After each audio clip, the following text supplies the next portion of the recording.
D K she ಜೈಲಿಗೆ ಹೋಗುವ ದಿನ ಬಂದೇ ಬರ್ತದೆ ಅಂಥೇಳಿ ನಮ್ಮ ಕುಮಾರಣ್ಣವರು, ಎಚ್ ಡಿ ಕೆ ಅಂದರೆ ಕುಮಾರಣ್ಣವರು ಅವರು ಹೇಳಿದ್ದಾರೆ. ನಾನು ಸ್ವಾಗತ ಮಾಡ್ತೇನೆ. ನಿಮ್ಮ ಆಸೆಗೆ ಒಳ್ಳೆಯದಾಗಲಿ, ನಿಮ್ಮ ಹೋರಾಟ ಮುಂದುವರಿಲಿ. ಜೈಲೇನು ನನಗೇನು ವಸ್ತೇನಲ್ಲ. ತಾವು ಕೂಡ ಬಂದು ನನ್ನ ಜೈಲಲ್ಲಿ ಭಾಳ ಗೌರವದಿಂದ ನೋಡಿದ್ದೀರಿ. ತಾವೇನೇನು ಪ್ರಯತ್ನ ಮಾಡಿದ್ರಿ ಅನ್ನೋದು ಕೂಡ ನನಗೆ ಅರಿವಿದೆ.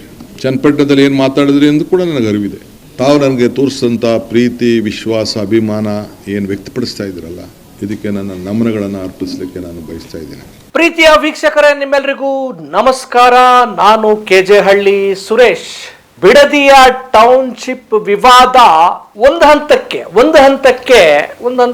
ಒಂದು ನಿರ್ಣಾಯಕ ರೂಪವನ್ನ ಪಡೆದುಕೊಂಡಂಗೆ ಕಾಣ್ತಾ ಇದೆ. ಇದು ರೈತರಿಗೆ, ಬಿಡದಿಯ ರೈತರಿಗೆ ಗುಡ್ ನ್ಯೂಸ್ ಅಂತಾನೆ ಹೇಳಬೇಕು. ಶುಭ ಸುದ್ದಿ. ಇದು ಬಿಡದಿ ರೈತರು ಖುಷಿ ಪಡುವ ಸುದ್ದಿ ಅಂತಾನೆ ಹೇಳಬೇಕು. ಇವರು ಈ ಡಿ ಕೆ ಶಿವಕುಮಾರ್ ಅವರು ತಾವು ಪ್ರೆಸ್ ಮೀಟ್ ಅಲ್ಲಿ ಹೇಳಿರುವ ಮಾತಿಗೆ ಕಟ್ಟಿಬದ್ಧರಾದ್ರೆ ಇದು ನಿಜಕ್ಕೂ ಬಿಡದಿ ರೈತರ ಪಾಲಿಗೆ ಖುಷಿಯ ಸುದ್ದಿ, ಖುಷಿಯ ವಿಚಾರ.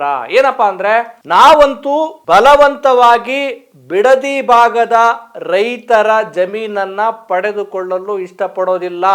ಸರ್ಕಾರ ಬಲವಂತವಾಗಿ ಜಮೀನನ್ನ ಪಡೆಯಲ್ಲ, ಕಂಡೀಷನ್. ಆದ್ರೆ ಯಾರಾದ್ರೂ ಸ್ವಇಚ್ಛೆಯಿಂದ ಭೂಮಿಯನ್ನ ಕೊಡೋದಿಕ್ಕೆ ಮುಂದಾದ್ರೆ ನಾವು ಸ್ವಾಧೀನ ಪಡಿಸ್ಕೊಳ್ತೇವೆ ಅಂತ ಹೇಳಿ ಡಿ ಕೆ ಶಿವಕುಮಾರ್, ಮುಖ್ಯಮಂತ್ರಿ ಡಿ ಕೆ ಶಿವಕುಮಾರ್ ಅವರು ಅಧಿಕೃತವಾಗಿ ಸ್ಪಷ್ಟಪಡಿಸಿದ್ದಾರೆ. ಮತ್ತೆ ಇನ್ನೊಂದು ಸ್ವಲ್ಪ ಅನುಮಾನ ಮೂಡಿಸುವಾಗ ಹೇಳ್ತಾರೆ, ಈ ಒಂದು ಟೌನ್ಶಿಪ್ ವಿವಾದಕ್ಕೆ ಸಂಬಂಧಪಟ್ಟ ಹಾಗೆ ಒಂದು ಸಮಿತಿಯನ್ನು ರಚನೆ ಮಾಡ್ತೇವೆ. ಆ ಸಮಿತಿ ಏನೆಲ್ಲ ಅಂಶಗಳನ್ನು ಹೇಳುತ್ತೆ, ಈ ವಿವಾದ, ಭೂಸ್ವಾಧೀನ, ರೈತರ ಅಳಲು, ಸಮಸ್ಯೆ, ಇದೆಲ್ಲದರ ಬಗ್ಗೆ ನಾವು ವರದಿಯನ್ನು ತರಿಸ್ಕೊಂಡು ಒಂದು ಚಿಂತನೆ ಮಾಡ್ತೇವೆ ಅಂತ ಹೇಳಿದ್ದಾರೆ. ಅಂದರೆ ಒಂದಂತೂ ಸ್ಪಷ್ಟ, ಸದ್ಯಕ್ಕೆ ನಾವು ರೈತರ ಭೂಮಿಯನ್ನ ವಶಪಡಿಸಿಕೊಳ್ಳಲ್ಲ, ಬಲವಂತವಾಗಿ ವಶಪಡಿಸಿಕೊಳ್ಳಲ್ಲ ಅಂತೇಳಿ ಮುಖ್ಯಮಂತ್ರಿಗಳು ಸ್ಪಷ್ಟನೆ ಕೊಟ್ಟಾಗಿದೆ. ಇದು ನಿಜ ಆಗಬೇಕು. ಮತ್ತೆ ಸರ್ಕಾರ ಏನಾದರೂ ಹಠ ಮಾಡಿದ್ರೆ ರೈತರು ಭೂಮಿ ಕೊಡಕ್ಕೆ ರೆಡಿ ಇಲ್ಲ. ಈಗಾಗಲೇ ಒಂದು ಹಂತದ ಎಚ್ಚರಿಕೆಯನ್ನ, ಪೊರಕೆ ಸೇವೆಯ ಎಚ್ಚರಿಕೆಯನ್ನ ಸರ್ಕಾರಕ್ಕೆ ಕೊಡಲಾಗಿದೆ. ಮತ್ತದು ಮತ್ತೊಂದು ಸ್ವರೂಪವನ್ನ ಪಡೆದುಕೊಳ್ಳುವುದಕ್ಕಿಂತ ಮುಂಚೆ ಸರ್ಕಾರ ಎಚ್ಚೆತ್ತುಕೊಂಡಂಗೆ ಕಾಣುತ್ತೆ. ಹಾಗಾಗಿ ಏನೇ ಆಗಲಿ ರೈತರ ಪಾಲಿಗೆ ಇದು ಒಂದು ರೀತಿಯ ಖುಷಿಯ ವಿಚಾರ. ಯಾಕೆಂದ್ರೆ ಅವ್ರ ಭೂಮಿ ಉಳಿಯುತ್ತಲ್ಲ, ಅವರು ಅಲ್ಲಿ ಆರಾಮಾಗಿ ನೆಮ್ಮದಿಯಾಗಿ ಕೃಷಿ ಮಾಡ್ಬೋದಲ್ಲ ಅನ್ನೋದಿದೆಯಲ್ಲ, ಅದು ಎಲ್ಲರಿಗೂ ಕೂಡ ಒಂದು ರೀತಿ ಸಂತಸದ ವಿಚಾರ. ಸ್ನೇಹಿತರೆ, ಇವತ್ತಿನ ಈ press meet, D K Shivakumar ಅವರ ಈ ಪ್ರೆಸ್ ಮೀಟ್ ಬರೀ ಇಷ್ಟೇ ಅಲ್ಲ, ದಳಪತಿಗಳನ್ನ ಇಂಚಿಂಚಾಗಿ ಟೀಕೆ ಮಾಡುವ, ಅವರ ವಿರುದ್ಧ ರಾಜಕೀಯ ವಾಗ್ಬಾಣಗಳನ್ನೇ ಬಿಡುವ ಕೆಲಸವನ್ನ, ವಾಕ್ ಪ್ರಹಾರವನ್ನ ಮಾಡುವ ಕೆಲಸವನ್ನ ಡಿ ಕೆ ಶಿವಕುಮಾರ್ ಮಾಡಿದ್ರು. ಮತ್ತೊಂದು ಸ್ಫೋಟಕ ವಿಚಾರ ಹೇಳಿದ್ರು. ಬಹುಶಃ ರಾಜಕೀಯ ತೆರೆಮರೆಯಲ್ಲಿ ಏನೇನೆಲ್ಲ ಆಗುತ್ತೆ ಅನ್ನೋದು ನಾವು ಕಂಡುಹಿಡಿಯೋದಕ್ಕಾಗಲ್ಲ, ಅದು ಬೆಳಕಿಗೆ ಬಂದಾಗಲೇ ಗೊತ್ತಾಗುತ್ತೆ.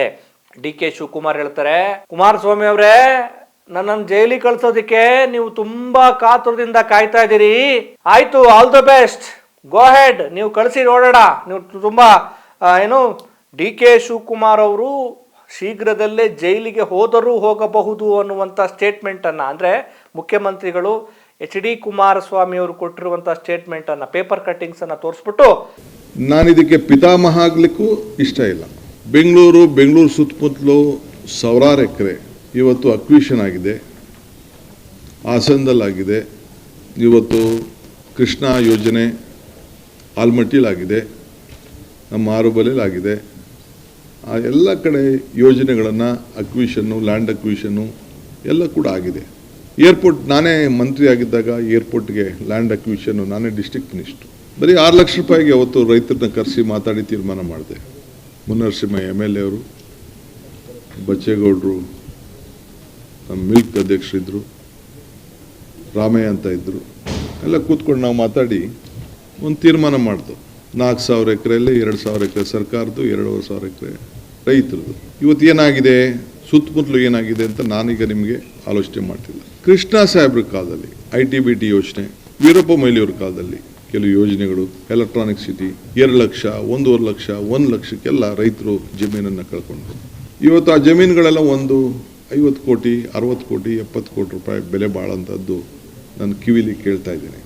ನೋಡಿ, ಮೈ ಬ್ರದರ್, ನೀವು ನನ್ನ ಬ್ರದರ್ ಇದ್ದ ಹಾಗೆ, ಆಯಿತು ನಿಮ್ಮ ಕೆಲಸ ನೀವು ಮಾಡಿ, ನಿಮ್ಗೆ ಒಳ್ಳೇದಾಗಲಿ. ಆಮೇಲೆ ಮತ್ತೊಂದು ಮಾತು ಹೇಳ್ತಾರೆ, ನನಗೆ ಜೈಲೇನು ಹೊಸದಲ್ಲ, ನಾನು ರೆಡಿ ಇದ್ದೀನಿ, ನಿಮ್ಮ ಪ್ರಯತ್ನ ನೀವು ಮಾಡಿ. ಇದನ್ನು ನೋಡಿದ್ರೆ ಬಹುಶಃ ಏನೆಲ್ಲ ಏನು ತಂತ್ರ ಪ್ರತಿತಂತ್ರಗಳು ಒಳಗೆ ಹೊರಗೆ ನಡೀತಿದೆ ಅನ್ನೋದನ್ನು ಬಹುಶಃ ಏನಾದರೂ ಸೂಚನೆ ಏನಾದರೂ ಸಿಕ್ಕಿರಬಹುದಾ ಡಿ ಕೆ ಶಿವಕುಮಾರ್ ಅವ್ರಿಗೆ, ಗೊತ್ತಿಲ್ಲ. ಆದರೆ ಇದು ಈ ವಾಗ್ವಾದ ಇನ್ನಷ್ಟು ರಾಜಕೀಯ ದ್ವೇಷಕ್ಕೆ ಅಥವಾ ರಾಜಕೀಯ ಜಟಾಪಟಿಗೆ ಮುನ್ನುಡಿ ಬರ್ದಂಗೆ ಕಾಣುತ್ತೆ. ಪ್ರೆಸ್ ಮೀಟಲ್ಲಿ ಇವತ್ತು ಡಿ ಕೆ ಶಿವಕುಮಾರ್ ಅವರು ಕೊಟ್ಟಿರುವ ಈ ಹೇಳಿಕೆ ಜೊತೆಗೆ ಮತ್ತೆ ಮುಂದುವರೆದು ಹೇಳ್ತಾರೆ, ನನಗೆ ಪತ್ರ ಬರೆದಿದ್ರು ಎಚ್ ಡಿ ದೇವೇಗೌಡ ಅವರು ಮಾಜಿ ಪ್ರಧಾನಿಗಳು, ಅವರು ಈ ಬಿಡದಿ ಟೌನ್ಶಿಪ್ ವಿಚಾರಕ್ಕೆ ಸಂಬಂಧಪಟ್ಟ ಹಾಗೆ ನೀವು ಈ ಯೋಜನೆಯಿಂದ ಹೊರಗಡೆ ಬರದೇ ಇದ್ದರೆ ನಾನು ವಿಧಾನಸೌಧದ ಮುಂದಿರುವಂಥ ಗಾಂಧಿ ಪ್ರತಿಮೆ ಮುಂದೆ ಉಪವಾಸವನ್ನು ಕೂರ್ತೇನೆ ಅಂತ ಹೇಳಿದ್ದಾರೆ. ಅವರ ಹಿರಿತನಕ್ಕೆ ನಾನು ಗೌರವ ಕೊಡ್ತೇನೆ. ಅವರು ಈ ಇಳಿ ವಯಸ್ಸಲ್ಲಿ ಅಂತಹ ಒಂದು ಹೋರಾಟ, ಪ್ರತಿಭಟನೆ, ಸತ್ಯಾಗ್ರಹ ಮಾಡುವ ಅವಶ್ಯಕತೆ ಇಲ್ಲ. ನಾವು ಈಗ ಸದ್ಯಕ್ಕೆ ರೈತರ ಭಾವನೆಗಳನ್ನು ನಾವು ಅರ್ಥ ಮಾಡ್ಕೊಳ್ತಾ ಇದ್ದೀವಿ. ಆಮೇಲೆ ನಿನ್ನೆ ನಡೆದ ಘಟನೆ ಅಂದರೆ ಏನು 2 ದಿನಗಳ ಹಿಂದೆ ನಡೀತಲ್ಲ, ಏನು ಬಿಡದಿಯ ಭಾಗದಲ್ಲಿ ಅಧಿಕಾರಿಗಳಿಗೆ ರೈತರು ಪೊರಕೆ ಸೇವೆ ಮಾಡಿದ್ರಲ್ಲ, ಆ ಒಂದು ಘಟನೆ ಬಗ್ಗೆ ನನಗೆ ಬಹಳ ನೋವಿದೆ. ಅಧಿಕಾರಿಗಳ ಮೇಲೆ ರೈತರು ಮುಗಿ ಬೀಳೋದು ಬೇಡ. ಅವ್ರ ಸಿಟ್ಟೇನಿದ್ರು ನನ್ನ ಮೇಲೆ ತೋರಿಸ್ಲಿ, ಬೇಕಾದ್ರೆ ನನಗೆ ಪೊರಕೆ ಹೊಡಿಲಿ, ಪರವಾಗಿಲ್ಲ. ನಾನು ಯಾವಾಗಲೂ ರೈತರ ಪರವಾಗಿರ್ತೀನಿ. ಆದರೆ ಕುಮಾರಸ್ವಾಮಿ ಅವರು ಹೇಳ್ತಾರಲ್ಲ, ಇದು ಏನು ಟೌನ್ಶಿಪ್ಪು ಡಿ ಕೆ ಶಿವಕುಮಾರ್ ಅವರ ಪ್ರತಿಷ್ಠೆಯ ಕನಸಿನ ಯೋಜನೆ ಅಂತ ಹೇಳ್ತಾರಲ್ಲ ಅಂತ ಹೇಳಿ ಮತ್ತೆ ಡಿ ಕೆ ಶಿವಕುಮಾರ್ ಅವರ ವಿರುದ್ಧ ಹರಿಹಾಯ್ದ ಏನು ಮುಖ್ಯಮಂತ್ರಿಗಳು, ಇದು ನನ್ನ ಕನಸಿನ ಯೋಜನೆಯಲ್ಲ, ಇದು ಎಚ್ ಡಿ ಕುಮಾರಸ್ವಾಮಿ ಅವರ ಕನಸಿನ ಯೋಜನೆ. ಈ ಹಿಂದೆ ಮುಖ್ಯಮಂತ್ರಿ ಆಗಿದ್ದಾಗ ಅವರು ಶುರು ಮಾಡಿದ್ರು, ಆದರೆ ಈ ಟೌನ್ಶಿಪ್ನ ಪಿತಾಮಹ ಅವರು ಅಂಥೇಳಿ ಏನು ನಮ್ಮೆಲ್ಲ ದಾಖಲೆಗಳನ್ನು, ಒಂದಷ್ಟು ವಿಚಾರಗಳನ್ನು ಪ್ರೆಸ್ ಮೀಟಲ್ಲಿ ಡಿ ಕೆ ಶಿವಕುಮಾರ್ ಹೇಳಿದ್ರು. ಜೊತೆಗೆ ಆ ಟೌನ್ಶಿಪ್ ಯೋಜನೆ ಶುರು ಮಾಡಬೇಕು ಅಂತ ಅಂದ್ಕೊಂಡ್ರಲ್ಲ ಕುಮಾರಣ್ಣ, ಆಗ 36 ಎಕರೆಯನ್ನು ಯಾರು ತಗೊಂಡಿದ್ದು? ಇದೇ ಟೌನ್ಶಿಪ್ ಯೋಜನೆಯ ವಿಚಾರದಲ್ಲಿ 36 ಎಕರೆನ ಯಾರು ತಗೊಂಡಿದ್ರು?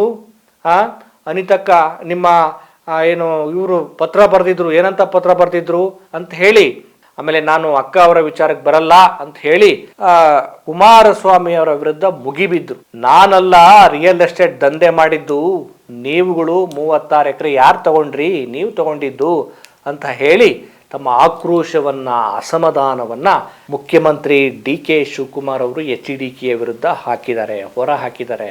ಒಂದು ರೀತಿ ಇದು ಕರ್ನಾಟಕದ ತುಂಬೆಲ್ಲ ಗೌಡರ ಗದ್ದಲ ಬಹಳ ಸದ್ದು ಮಾಡ್ತಾ ಇದೆ.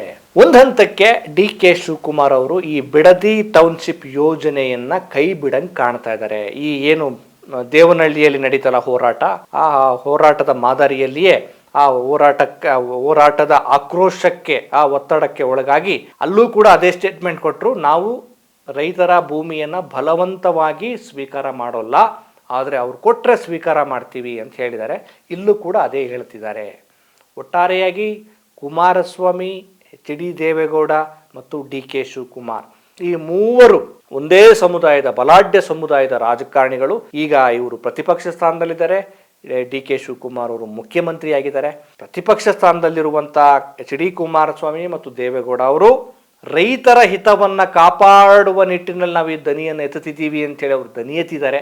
ಒಂದು ರೀತಿ ಒಳ್ಳೆ ಇದೆ. ಈಗ ಯಾವ ರೂಪದಲ್ಲಾದರೂ ದೇವೇಗೌಡರ ಆಗ್ರಹ ಪಟ್ಟು ಅಥವಾ ಅವರು ಸತ್ಯಾಗ್ರಹ ಮಾಡೋದು ವಿಚಾರ, ಮತ್ತೆ ಸುಮಾರು ವರ್ಷಗಟ್ಟಲೆ ಆ ಬಿಡದಿ ಭಾಗದಲ್ಲಿ ರೈತರು ಅಲ್ಲೂ ಪ್ರತಿಭಟನೆ ಮಾಡ್ತಿದ್ದಾರೆ, ಮೊನ್ನೆ ಪೊರಕೆ ಸೇವೆ ಮಾಡಿದ್ರು. ಹೀಗೆ ಎಲ್ಲ ಹಗಲು ರಾತ್ರಿ ಭಾಳ ಒದ್ದಾಟದಲ್ಲಿ ರೈತರಿದ್ರು. ಸೊ ಒಂದು ಹಂತಕ್ಕೆ ಈ ಒಂದು ಒದ್ದಾಟ ನಿಲ್ಲಂಗೆ ಕಾಣ್ತಾ ಇದೆ. ಪಾಪ ರೈತರು ನೆಮ್ಮದಿಯಿಂದ ನಿದ್ದೆ ಮಾಡಲಿ. ಯಾವ ರೈತರಿಗೂ ಕೂಡ ತಮ್ಮ ಭೂಮಿಯನ್ನು ಕಸಿದುಕೊಳ್ಳುವ ಆಸೆ ಇರಲ್ಲ. ತುಂಡು ಭೂಮಿಯನ್ನು ಉಳಿಸ್ಕೊಂಡು ನಾವು ಆ ಕೃಷಿ ಸಂಸ್ಕೃತಿಯೊಂದಿಗೆ ಬದುಕಬೇಕು ಅನ್ನೋದು ರೈತರ ಹಿತಾಸಕ್ತಿಯಾಗಿರುತ್ತೆ. ಅದನ್ನು ಡಿ ಕೆ ಶಿವಕುಮಾರ್ ಅವರು ಅರ್ಥ ಮಾಡಿಕೊಳ್ಳಿ, ಮತ್ತು ಅರ್ಥ ಮಾಡಿಕೊಂಡು ಈ ಯೋಜನೆಯನ್ನು ಮುಟ್ಟುವ ಕೆಲಸವನ್ನು ಇವತ್ತಿಗೆ ಬಿಟ್ಟುಬಿಡಲಿ. ಈಗೇನು ಹೇಳಿದಾರಲ್ಲ, ನಾವು ಬಲವಂತವಾಗಿ ಸ್ವೀಕಾರ ಮಾಡಲ್ಲ ಅಂತ, ಮತ್ತೆ ಮನಸ್ಸನ್ನು ಬದಲಾಯಿಸದೇ ಇರುವಂಥ ಒಂದು ಬದಲಾಯಿಸುವ ಕೆಲಸವನ್ನು ಮಾಡದೇ ಇರಲಿ. ಯಾಕೆಂದರೆ ಈ ಒಂದು ನಿಲುವಿಗೆ ಅವರು ಅಚಲವಾಗಿರಲಿ. ರೈತರ ಕನಸು, ರೈತರ ನೆಮ್ಮದಿಗೆ ಭಂಗ ತರುವಂಥವ್ರು ಯಾರೂ ಕೂಡ ಉದ್ಧಾರ ಆಗಿಲ್ಲ. ಡಿ ಕೆ ಶಿವಕುಮಾರ್ ಅವರೇ, ನಿಮಗೂ ಕೂಡ ಈ ರೈತರ ಹಿತವನ್ನು ಕಾಪಾಡುವ ಕೆಲಸದಲ್ಲಿ ನೀವು ಬದ್ಧರಾಗಿ ಮತ್ತು ನೀವು ಹೇಳಿದ ಮಾತಿಗೆ ಕಟಿಬದ್ಧರಾಗಿ ನಿಲ್ಲಬೇಕಾಗಿದೆ. ಆದರೆ ಇನ್ನೊಂದು ಸ್ನೇಹಿತರೆ, ಇದು ಟೌನ್ಶಿಪ್ ವಿವಾದ ಒಂದು ಹಂತಕ್ಕೆ ಸುಖಾಂತ್ಯ ಕಂಡರೂ ಕೂಡ HD ಕುಮಾರಸ್ವಾಮಿ, ದೇವೇಗೌಡ ಮತ್ತು DK ಶಿವಕುಮಾರ್ ನಡುವೆ ಈ ದಳಪತಿಗಳು ಮತ್ತು ಬಂಡೆ ಈ ಒಂದು ಜಟಾಪಟಿ ದೊಡ್ಡ ಹಂತಕ್ಕೆ ಕೊಂಡೊಯ್ಯುವ ಎಲ್ಲ ಸೂಚನೆಗಳನ್ನು ಈಗಾಗಲೇ ಈ ಪ್ರೆಸ್ ಮೀಟಲ್ಲಿ ನಾವು ಕಾಣ್ತಾ ಇದ್ದೀವಿ. ನೋಡಬೇಕು ಅದು ಮುಂದೆ ಯಾವ್ಯಾವ ಸ್ವರೂಪವನ್ನು ಪಡೆದುಕೊಳ್ಳುತ್ತೆ ಅಂತ. ಅದು ದೊಡ್ಡ ಜಟಾಪಟಿಗೆ ಕಾರಣ ಆಗುತ್ತೆ. ಏನೇ ಆಗಲಿ ರೈತರ ಭೂಮಿ ಉಳಿಯುತ್ತೆ ಅನ್ನೋದೇ ನಮ್ಮೆಲ್ಲರಿಗೂ ಕೂಡ ನೆಮ್ಮದಿಯ ವಿಚಾರ. ನಮಸ್ಕಾರ.